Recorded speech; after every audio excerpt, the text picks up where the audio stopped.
మీరు ఎప్పుడైనా ఆలోచించారా? కాకి ఎప్పుడు కూడా ఎవ్వరికీ ఏ హాని చేయదు, కానీ అదంటే ఎవ్వరికీ నచ్చదు. కోకిల ఎవరికి ఏ మేలు చేసి పెట్టదు, కానీ అదంటే అందరికీ ఇష్టమే. మనం మాట్లాడే విధానం బట్టే మన యొక్క స్థాయి అనేది ఆధారపడి ఉంటుంది. సేమ్ అలాగే మనుషులకు కూడా. మనం మృదువుగా ప్రేమగా మాట్లాడితే అందరూ మనకి బంధువులే. మనం కఠినంగా కర్కశుడిలా మాట్లాడితే అందరూ మనకి శత్రువుల్లాగే మారిపోతారు.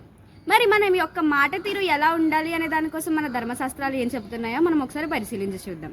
భగవద్గీత 17వ అధ్యాయము 15వ శ్లోకాన్ని మనం పరిశీలించినప్పుడు, అశాంతిని కలిగించని సత్యమైన, ప్రియమైన, హితకరమైన మాటలతో పాటు స్వాధ్యాయ అభ్యాసము, ఇవన్నీ వాక్ పరిశుద్ధతకు సంబంధించిన తపస్సే.